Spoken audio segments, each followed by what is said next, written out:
నమస్తే everyone, welcome to Farhan's home kitchen. ఈరోజు ఒక సంవత్సరం పాటు నిల్వ ఉండే ఆవకాయ ఎలా చేయాలో ఈజీగా చూసేద్దాం.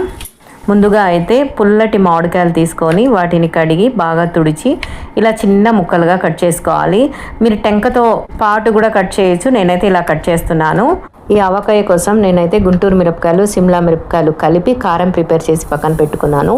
అందులోనే 1 కప్పు వేయించిన ఆవాలు, 2 టీ స్పూన్ వేయించిన మెంతులు కూడా యాడ్ చేసి గ్రైండ్ చేసి పక్కన పెట్టుకోవాలి.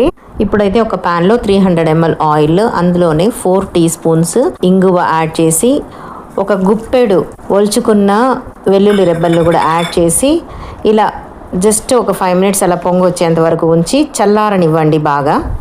చూడండి, ఇది కట్ చేసుకున్న మామిడికాయలు కదా, వీటిని 5 కప్పుల మామిడికాయని ఇలా మెజర్ చేసి ఒక ప్లేట్లోకి తీసుకున్నాను. ఏ కప్పుతో అయితే మామిడికాయలు కొలుస్తారో అదే కప్పుతో 3/4 కప్పు సాల్ట్ యాడ్ చేయాలి. 1 కప్పు కారం యాడ్ చేయాలి. ఇదైతే నేను పొడి చేసుకున్నానండి మిక్సీలో కారము. తర్వాత 1 టీ స్పూన్ పసుపు యాడ్ చేసి ముక్కలకి బాగా పట్టించాలి. ఇక్కడ చూపిస్తున్న విధంగా నేనైతే కల్లుప్పును కాసేపు ఎండలో ఉంచి గ్రైండ్ చేసి 3/4 కప్పు తీసుకున్నాను. అప్పుడు ఊరగాయ చాలా టేస్టీగా ఉంటుందండి కల్లుప్పు యాడ్ చేస్తే. ఇప్పుడైతే ఆల్రెడీ గ్రైండ్ చేసి పెట్టుకున్న ఆవాలు, మెంతిపిండి ఉంది కదా, అది కూడా యాడ్ చేసి ముక్కలకు బాగా పట్టించాలి. చాలామంది అయితే ఆవాలు, మెంతిపిండి వేయించకుండా డైరెక్ట్లీ పిండి కొట్టి దాంట్లో వేసేస్తారండి. అది అంత టేస్ట్గా రుచిగా ఉండదు. వేయించి వేయండి, చాలా టేస్టీగా ఉంటుంది ఆవకాయ. ఆవకాయకైతే మోస్ట్లీ నువ్వుల నూనె వాడతారు. నువ్వుల నూనె లేకపోతే వేరుశనగ నూనె లేకపోతే సన్ఫ్లవర్ ఆయిల్ ఏదుంటే మీ దగ్గర అది వాడచ్చు. ఇప్పుడైతే ఉప్పు, ఆవపిండి, మసాలా, పసుపు అన్నీ పట్టించాం కదా ముక్కలకి, ఆ ముక్కల్ని ఇలా జార్లోకి ట్రాన్స్ఫర్ చేసేయాలి.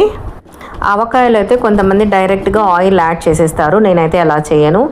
ఎందుకంటే వెల్లుల్లి రెబ్బలు తొందరగా ఫంగస్ ఫామ్ అయ్యే క్యారెక్టర్ ఉంటుంది కాబట్టి ఆయిల్ని హీట్ చేసిన తర్వాత వెల్లుల్లి రెబ్బలు అందులో వేసి కాసేపు అలా ఉంచి ఆయిల్ బాగా చల్లారాక తర్వాత ఆవకాయలో ఇలా యాడ్ చేస్తాను. ఇక్కడ చూపిస్తున్న విధంగా చూడండి ఎంత బాగుందో.